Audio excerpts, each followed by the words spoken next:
नमस्कार दोस्तों एंड नमस्कार मंजरी जी। आज मुद्दा है महाकुंभ का। महाकुंभ में महायोगी जो बैठे हैं, वैसे महायोगी नहीं बोलना चाहिए, महान योगी तो हमारे महादेवी हैं, लेकिन उनके नीचे जो हैं योगी आदित्यनाथ जी। कल एक इंटरव्यू दे दिया उन्होंने रिपब्लिक को, और वहां पर जो मुद्दे उन्होंने टच करे महाकुंभ को लेकर, सनातन को लेकर, वक्फ बोर्ड को लेकर, भाई रोंगटे खड़े कर दिए। यही चीज सनातनी बोल रहे थे मोदी जी 10 साल से। पुरुषोत्तम राम बनना बंद कर दो, रावण का वध कब करोगे। मुझे मालूम है आपको अच्छा नहीं लगेगा, लेकिन ये बात करनी जरूरी है कि अगर योगी इतने ओपनली बोल सकते हैं, वाई नॉट एनीबडी एल्स। और इसके ऊपर बात करेंगे कि कितना बड़ा ये इंटरव्यू था, कितना इंपॉर्टेंट है, और राम को लेकर भी बात करी, और उन्होंने सारे मुद्दे पकड़ लिए सनातन को लेकर। क्या ये भारत बनने वाला है, इसके ऊपर बात करते हैं मंजरी जी से। मंजरी जी, आपको हो सकता है कि लाइन 2 अच्छी ना लगे, क्योंकि हमने मोदी जी की बात नहीं करी, योगी जी की बात करने वाले हैं, बट करनी जरूरी भी है। लेकिन शुरुआत करेंगे हमारे फेवरेट सेंटेंस से, जय सिया राम। सियाराम। मंजरी देखिए जी, योगी जी। आज जो योगी मोदी जी हैं, मोदी जी हम्म दोनों की टीम है, हम समझते हैं, लेकिन जैसे योगी जी आकर सामने धड़क बेधड़क होकर वो बात करते हैं, अपना पक्ष रखते हैं और सनातन की ओपनली बात करते हैं। मैंने किसी और लीडर को ऐसे बात करते हुए नहीं देखा। वो इस कारण कि एक समय अटल बिहारी वाजपेयी जब चुनाव लड़ रहे थे तो जय श्री राम का नारा बैन था। तो चुनाव आयोग उस पे कार्यवाही करता था। तो आप सोचिए, आप जय श्री राम का नारा नहीं लगा सकते थे, आप इसके आगे क्या बोलेंगे। तो बीजेपी भी थोड़ी तो बुद्धि रखती है। अटल बिहारी वाजपेयी नहीं लगाते थे, पर जनता लगाती थी और लगाती रहती थी कि जनता को जय श्री राम बोलने से कोई नहीं रोक सकता। तो इस देश में सनातन को रोकने की, उसको झुकाने की बहुत कोशिशें हुई हैं, एक दो नहीं। इसके कारण समय आपका क्या आता है, जब आप सत्ता में ऊपर आ जाएंगे तब आप कुछ परिवर्तन ला पाएंगे। हाशिए पे रह के या सत्ता के बाहर रह करके आप कोई परिवर्तन नहीं ला सकते। आज वो माहौल है कि आप खुल के हिंदुत्व की बात मंच से कहते हैं। आप अजमेर शरीफ चादर भी भेजते हैं और महाकुंभ का आयोजन भी करते हैं। असली धर्मनिरपेक्षता है। लेकिन एक समय इफ्तार पार्टी होती थी, चादर जाती थी, लेकिन दिवाली की बधाई तक नहीं आती थी। तो ये परिवर्तन लाने में एक समय लगा है। और जो योगी जी कह रहे हैं, यस, ये बहुत सारे महाकुंभ की बातें तो मोदी जी भी कह रहे हैं, लेकिन जिस प्रमुखता से योगी जी ने कहा है वो मंत्रमुग्ध करने वाली है। मैं फिर कहूंगी, भारत के भावी प्रधानमंत्री हैं और हमारा सौभाग्य है कि हम योगी जी के को देख पा रहे हैं, इस परिवर्तन को महसूस कर पा रहे हैं। उन्होंने महाकुंभ को सनातन की स्थापना के ही तरह देखा है। वक्फ बोर्ड ने वहां पर दावा कर दिया, तो उन्होंने बहुत सिंपल सा खारिज कर दिया कि वो जो पंथ है, कल्ट, वो उसको धर्म नहीं कहा पहले तो। उसको जो है खारिज कर दिया कि उन्होंने जो 1400 साल पुराने और हम लाखों साल पुराने। और इसके साथ साथ दूसरी बात की कि पूरी वक्फ संपत्तियों की जांच बैठा दी कि भाई तुम एक जगह दावा कर रहे हो, हम तुम्हारी सारे दावों की पोल देख ले रहे हैं। अब इसका नतीजा क्या होगा? वक्फ ने, ऐसा नहीं है कि हिंदुओं की जमीन कब्जाई है, इन्होंने नजूल की जो गवर्नमेंट ग्रांट थी मुस्लिम्स को वो भी कब्जाई है, इन्होंने मुस्लिम्स की भी कब्जाई है। तो उसका जो है अच्छा इस्तेमाल होगा। और जैसे मुख्तार अंसारी से जमीन लेकर के आ, लोगों को घर वगैरह बना करके सस्ते दामों में दे दिए गए हैं, इस तरह के काम होंगे। तो उन्होंने वक्फ का वहां पे निपटारा कर दिया। चीज हम डिस्कस कर चुके कि वक्फ बोर्ड गया था कि नहीं, आपको सर्वे नहीं करने देंगे, ये नहीं करने देंगे, तो योगी जी ने फैसला ऑन द स्पॉट कर दिया। अब जो मंदिर निकल रहे हैं उसकी बहुत तुरंत पूजा अर्चना शुरू हो जा रही है। और वो संभल को एक केंद्र की तरह डेवलप कर रहे हैं, जैसे हमारे 4 धाम हैं, उसी तरीके से वो संभल को डेवलप कर रहे हैं, क्योंकि कल की अवतरण तो होने वाला है। तो कल की वहां पर जो अवतरण होगा उसके लिए पहले से सारे मंदिर, सारे कुएं, पूरा क्षेत्र। अच्छा, मंदिर हमारे अकेले नहीं होता, मंदिर का पालन हो सके, मंदिर में आने वाले प्रत्येक व्यक्ति को भोजन मिल सके, इसलिए उसके साथ कुछ एकड़ जमीन भी होती है। और उस जमीन के ऊपर बहुत सारा कब्जा है। तो सिर्फ मंदिर खाली नहीं कराए जाएंगे, कुएं नहीं खोदे जाएंगे, मूर्तियां नहीं निकाली जाएंगी, वो जो भूमि थी मंदिर के साथ, उन पट्टों के साथ वो पट्टे भी निकाले जाएंगे और वो भूमि खाली कराई जाएगी, क्योंकि उसको ना तो किसी को देने का अधिकार था, ना किसी को बेचने का अधिकार था। तो बहुत सारे कॉन्वेंट, अभी मुझे पता लगा एक कॉन्वेंट है जो एक शिव मंदिर की भूमि पर बना है, तो वो कॉन्वेंट भी हटाया जाएगा और शिव मंदिर की भूमि शिव मंदिर को दी जाएगी। तो किस तरीके से वक्फ के पास वो आया। आप आप कागज नहीं दिखाएंगे ना, हम सरकारी खजाने से जो कागज होते हैं ना, हम सरकारी रिकॉर्ड से ले आएंगे, कोई बात नहीं, आपको कष्ट नहीं देंगे। ये एक अच्छा काम किया योगी जी ने। दूसरा, उन्होंने जातीयता की बात की। उन्होंने कहा कि कुंभ एक बहुत सरल उदाहरण है ये देखने के लिए कि भारत में जातिवाद था कि नहीं। और ये कोई भी जाके देख सकता है। जब हम माँ गंगा में त्रिवेणी पर स्नान कर रहे होते हैं, तो बगल में शूद्र है कि ब्राह्मण, किसी को कोई फर्क नहीं पड़ता। सब अपने हम्म। पूजन, अपने उस मनन, अपने भजन में लगे होते हैं, अपने मंत्र पाठ में लगे होते हैं। तो ये जातीय एकता का हम ये बता रहे हैं, क्योंकि अगर वाकई में हमारे यहाँ जातिगत विभाजन होता, अस्पृश्यता होती, तो ब्राह्मण अगर घुसने से पहले गंगा जी में पहले इंश्योर करता कि कोई भी शूद्र नहीं है, और उसके बाद फिर वो करता, तब तक शूद्र बाहर नहीं नहा इस वेट कर रहे होते। पर ऐसा तो कुछ है ही नहीं। और दूसरी बात जानने वाली ये है कि हर जो जाति है उसकी अपनी पूजा पद्धति है। उस पूजा पद्धति को कराने वाला भी एक ब्राह्मण है। तो जब ये समरसता थी, इसको हटाया गया, इसको गलत तरह से बताया गया, तो वो लोग जो जाति के नाम पर अपनी राजनीति बिछाते हैं, योगी जी ने बोला है कि अब उनका अंतिम समय आ रहा है। जो जातिगत ठेकेदार बन करके भारत को विभाजित करना चाहते हैं, तो कुंभ एक उसका सरल एग्जाम्पल बनेगा कि हमारे यहाँ ऐसा कुछ भी नहीं था, अस्पृश्यता वगैरह। मैं अपनी तरफ से एक एग्जाम्पल देती हूँ। चर्मकार यानी चमड़े का काम करने वाले लोगों को निकृष्टतम ये बताते हैं। अगर ऐसा होता तो अंबानी जैसा अमीर व्यक्ति रिलायंस फुटवेयर नहीं खोलता। उसने वो काम उठा लिया जो छोटे छोटे, मतलब जो जिनको हम मोची कहते हैं, इन लोगों ने छोड़ दिया था। इनसे ये काम छुड़वा करके आ, विदेशियों को, बाटा कंपनी के शूज सब पहनते हैं। तो अगर अस्पृश्यता होती तो ये शूज नहीं पहने जा सकते थे, या शोरूम में जाने के बाद नहाते। तो चमड़े के जूते, क्योंकि प्लास्टिक तो पहले थी नहीं, कपड़े के जूते पहनने से कोई फायदा नहीं था, तो चमड़े के जूते सब पहनते थे। तो इसलिए वो अस्पृश्य नहीं थे, और ये अंबानी ने बहुत सुंदर तरह से साबित कर दिया। अब आते हैं राम मंदिर के ऊपर। उन्होंने राम मंदिर पे, उन्होंने उनसे पूछा गया, विपक्ष नहीं जा रहा, अखिलेश यादव नहीं जा रहे, तो उन्होंने बड़ा सुंदर जवाब दिया। उन्होंने कहा अब अखिलेश यादव का तो हक ही नहीं बनता, वो तो राम भक्तों पे गोली चलाने वाले हैं, वो किस मुंह से राम मंदिर जाएंगे।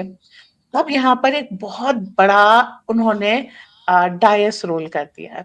देखते हैं अखिलेश इस तीर को कैसे लेता। अगर वो राम मंदिर जाता है तो दूसरी कंट्रोवर्सी करता है, अगर नहीं जाता है तो वो ये साबित करता है कि वो राम भक्तों पे गोली चलाने वालों में एक है। उसके पिता ने चलवाई थी, इसने नहीं चलवाई थी। यस।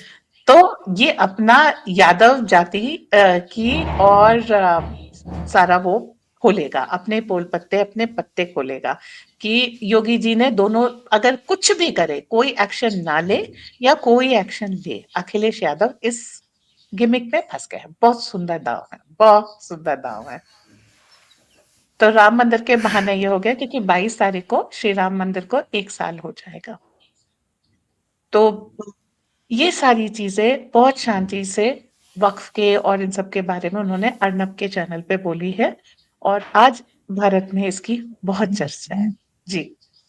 देखिए मंजरी जी, आपने जैसे बोला कि योगी जी ने ऐसे ऐसे सिक्सर मारे हैं, गूगल ही मारी है, सिक्सर नहीं मारा, गूगल ही दिया है। अब सामने वाला कैसे बैटिंग करेगा वो सामने वाले के ऊपर छोड़ते हैं। पहली बात, जो लोग सुन रहे हैं, मैं आपसे एक चीज पूछना चाहता हूं, योगी या मोदी, आपको किसकी स्पीच अच्छी लगती है या काम किया हुआ किसका अच्छा लगता है जैसे वो यूपी में कर रहे हैं? पहली बात ये, ताकि बज्री जी को जवाब भी मिलना चाहिए कि जन जन की आवाज क्या है। पहली बात ये। दूसरा, आप में से कितने लोग हैं जो इस बार महाकुंभ में आप जाने वाले हैं? मैं आना चाहता हूं बट नहीं आ पा रहा हूं बिकॉज ऑफ सम कंपल्शंस। लेकिन मेरे यहाँ पर एक दोस्त है, डॉक्टर हैं, जो अभी आए भी थे मेरे शो के ऊपर, जिन्होंने बताया कि चाइना में क्या हालत है। He is coming specially for Mahakumbh, only for one day. मैं सैल्यूट करता हूं ऐसे लोगों को जिनको हमारे अपने सनातन के साथ प्यार है। ऐसा नहीं कि मुझे प्यार नहीं है, I really want to come, but आप भी समझते हैं कि कई बार कुछ मजबूरियां होती हैं। सो आप में से कितने लोग हैं जो महाकुंभ में आने वाले हैं? I really want to see how many Sanatanis are going there. Manjari ji, आप जा रही हैं? जा रही है, ऑफ कोर्स आप तो जाएगी जाएगी, क्योंकि वहां पर मोदी जी जो आने वाले हैं और उनको भी एसी की जरूरत है, तो आप ना हो तो ऐसे होगा नहीं। हम तो सिर्फ छोटे से फैन हैं। तो मंजरी जी, एक चीज आप बताइए, जैसे योगी जी ने सारी बातें बोली, वक्फ के ऊपर बोल दिया कि भाई आप तो सिर्फ 1400 साल पुरानी एक कल्ट है, हम धर्म हैं लाखों साल पुराने, ये धरती हमारी है और हमारी ही रहेगी। क्या इसी के ऊपर जो संभल में काम हो रहा है, और संभल को भी उन्होंने टच किया, क्या संभल अब भारत की नींव रखने के लिए एक बहुत इंपॉर्टेंट चीज है? और योगी जी का वहां पर जो कार्रवाई चल रही है वक्फ बोर्ड के ऊपर, तो हम पता लगा है कि हमने एक पुलिस स्टेशन भी बना लिया, वक्फ की प्रॉपर्टी के ऊपर पुलिस स्टेशन बनाया है अकॉर्डिंग टू ओवैसी। देखिए, संभल 27 की राजनीति को तय करने वाला एक केंद्र बनेगा, क्योंकि संभल में क्या है, आप अपनी सनातनी भूमि, सनातनी विरासत, सनातनी संस्कृति की स्थापना कर रहे हैं। वो संस्कृति जो कब्जाई जा चुकी थी, वो संस्कृति जो अपने हाथ से इनके हिसाब से ये लोग नष्ट कर चुके थे। लेकिन एक चीज ध्यान रखने वाली है कि इन्होंने मंदिर पे कब्जा किया, पर ये लोग मूर्तियों को हाथ लगाने की हिम्मत नहीं कर पाए। वहां पर मूर्तियां वैसे की वैसी हैं, बस इन्होंने मंदिर में मट्टी भर दी थी, उसके ऊपर का अपने घर वगैरह बना लिए थे, लेकिन इससे ज्यादा नहीं कर पाए। क्योंकि कई बार हम लोगों ने न्यूज में भी ये चीज देखा है कि चोरों ने शिव मंदिर में चोरी कर ली, फिर उनकी वो दशा हुई कि वो आकर के सामान भी वापस करके गए और माफी भी मांगी। ऐसी बहुत जगह होती है। वो स्थान जहाँ पर लगातार श्री भगवान की पूजा पूर्ण श्रद्धा से हो रही हो, वहां पे कुछ चमत्कार होते ही होते हैं, दैवीय शक्तियां विराजती ही हैं, और वो लोग जो इसके विरोध में काम करते हैं दंड पाते ही हैं। तो जो कुछ भी किया है, संभल जो एक केंद्र, एक तीर्थ की तरह डेवलप किया जाएगा, और वहां से हमको एक शिक्षा मिलेगी प्रत्येक सनातनी को कि जो तुम्हारा कब्जा लिया गया है, हताश मत हो, उसे पुनः प्राप्त करने के प्रयास करो, ईश्वर तुम्हारे साथ। तो ये सनातन के अभ्युदय के लिए बहुत इंपॉर्टेंट पॉइंट है। और इसको अगेन उन्होंने बोला, बटेंगे तो कटेंगे, एक रहेंगे तो सेफ रहेंगे, लेकिन इसके आगे जाके काम करके दिखा दिया कि हम वहां पर उत्थान प्राप्त करेंगे, वहां पर खड़े होंगे, वहां पर अपने पैर जमाएंगे। वो भूमि, वो क्षेत्र, वो युद्ध जो हम हार चुके थे, आज हम अपने प्रयास से उसको फिर से जीतेंगे, और वहां पर सनातन की स्थापना करेंगे, उसको मूल स्वरूप में वापस लेके आएंगे। और मंदिर भग्नावस्था में है तो पुनर्निर्माण के लिए तैयार रहिए। जैसे राम मंदिर बना है, वैसे ही संभल में भी मंदिर बनेंगे, और जनता के पैसे से बनेंगे। तो हमारी तिजोरियां तो इस बात के लिए हमेशा से ही खुली है, हमारे प्रयास इस बात के लिए चलते रहेंगे। और पूरे यूपी भर में, क्योंकि न्यूज केवल यूपी की आ रही है, पूरे यूपी भर में जहां मंदिर निकल रहे हैं, मिल रहे हैं, और उनकी फिर स्थापना हो रही है। कुछ सरकारी रिकॉर्ड से खोजे जा रहे हैं, कुछ लोग दावा कर रहे हैं, वहां पर दावे का इन्वेस्टिगेशन करने में मंदिर निकल रहे हैं। तो धीरे धीरे जो एक इनका था कि दंगा करो, लोगों को मारो, इतनी वहशत फैलाओ कि हिंदू अपना स्थान छोड़ करके चला जाए, उसके बाद उस स्थान को कब्जा कर लो, दंगे के पीछे एक बहुत बड़ी इकोनॉमिक्स है। ये दंगे में इन्वेस्ट करते हैं और भूमि अधिग्रहण कर लेते हैं, लाखों का इन्वेस्टमेंट होता, करोड़ों की रिकवरी होती है। आज उस रिकवरी को वापस लिया जा रहा है। और एक चीज मुझे मैं नाम लूंगी उनका, श्री आनंद राज्याध्यक्ष जी ने बताई थी कि इनके धर्म के, इनके कल्ट के अनुसार अगर रिकवरी जो इन्होंने कब्जाई है वो चीज, वो लड़की, वो भूमि, कुछ भी अगर वापस चली जाती है तो इनकी जन्नत कैंसिल हो जाती है। तो पूरे यूपी वालों की जन्नत कैंसिल होने वाली है, क्योंकि अब तो हम छोड़ने वाले नहीं है। बट बजरी जी, मेरे दिमाग में हमेशा एक सवाल आता है कि हमारे तीन जो इष्ट हैं, भगवान हैं, वो मेजर हैं। वैसे तो सारे ही मेजर हैं, बट हम महादेव, राम एंड कृष्ण तीनों को एक मानते हैं कि पिलर्स हैं एक तरह से सनातन के। और तीनों के तीनों पिलर यूपी में भी योगी जी के अंडर, और वहीं को तीनों को आज दोबारा से पुनर्स्थापित किया जा रहा है। क्या ये भी एक प्लान है, ग्रैंड प्लान है यूनिवर्स का? ग्रैंड प्लान तो हमेशा से होता है। देखिए, हम लोग लगभग आशा खो चुके थे। उससे पहले भगवान ने मोदी जी, योगी जी, इन सबको जन्म दिया, इनको ऐसी टफ ट्रेनिंग दी कि ये लोग आकर के इस रिकवरी में काम कर सके। तो ग्रैंड प्लानिंग तो हमेशा भगवान की होती है। कहते हैं पत्ता भी नहीं हिल पाता खुदा की मर्जी के बिना। तो भाई इसमें आपके खुदा की रजा है, ये कह लीजिए। पत्ता नहीं, पूरा पूरा संभल हिल गया है, पूरा पूरा अयोध्या हिल गया है। तो बहुत कुछ हो चुका है। लेकिन सेकेंडली, अगर ऑन अ सीरियस नोट मैं ये देखूं, देखिए ये सारी चीजें प्रत्यक्ष प्रमाण थी। मस्जिद जन्म स्थान जब वो बाबरी को कहते थे, राम जन्मभूमि को कहते थे, तो जन्म वहां पर किसका हुआ?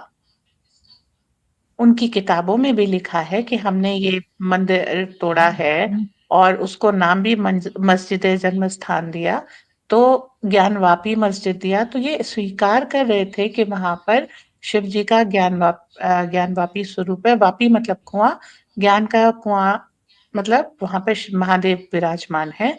वहां अयोध्या में श्री राम है, वो खुद ही स्वीकार कर रहे थे। तो ये तो प्रत्यक्ष प्रमाण था। ये बदतमीजी थी आयल से, जिसके कारण ये हमको दिए नहीं गए कि आपको हम अपमान करते रहेंगे, आपको पूजन स्थल नहीं देंगे। अब आते हैं मथुरा पे। मथुरा के बारे में लोग जो नहीं जानते, मथुरा का विवाद आजादी के बाद शुरू हुआ है और ये विवाद कांग्रेस का जना हुआ है। इसमें ईदगाह को, मथुरा जन्म स्थान की भूमि कांग्रेस ने दी है, आजादी के बाद दी है। और उसके बाद जैसा कि मुसलमान करते हैं, हर चीज पे वक्फ का दावा, हर चीज पे क्लेम कर लेते हैं, और हिंदू को फिर शांति रखते हुए अदालत जाना पड़ता है, और अदालत 50, 60, 70 साल चलती रहती है। तो मथुरा का केस तो कांग्रेस का बनाया हुआ है। बाकी दो केस भी अपनी तरफ से, अगर ये 1947 से लगाते हैं कि जो जिस स्थिति में था, तो केशव देव मंदिर जो श्री कृष्ण का जन्म स्थान है, ऑटोमेटिकली हमें मिल जाएगा, क्योंकि उस समय इसकी भूमि हिंदुओं के पास थी। तो ये जो इसमें ग्रैंड प्लानिंग की अगर आप कहें, तो ऐसा बिल्कुल सिंपल सा है कि ये जानबूझ के किया गया था, वोट बैंक की पॉलिटिक्स के लिए। अब एक समय आना ही था जब सत्य की स्थापना होगी।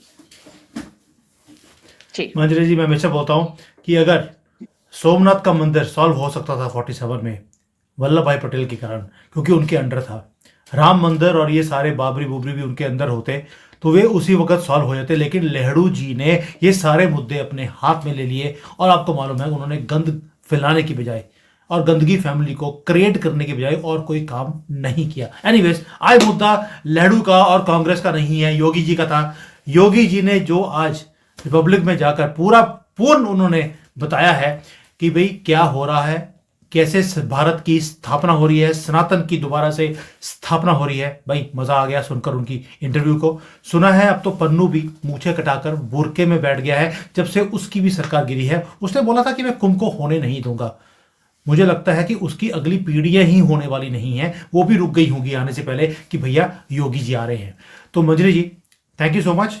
क्या मजेदार वीडियो बनाती हैं आप, मजा आता है। लॉट ऑफ पीपल से मंजरी इज ग्रेट एंड प्लीज इनको बुलाया कीजिए। लेकिन क्या करें, मंजरी जी कभी कभी अपने स्टेट तमिलनाडु में चली जाती हैं, बिजी होती हैं, अभी अभी वहीं से होकर आई हैं, अब दोबारा से फिर जाने वाली हैं। तो यू अंडरस्टैंड कि she is very very busy politician also. Thank you Manjari ji, thank you. जय सिया राम।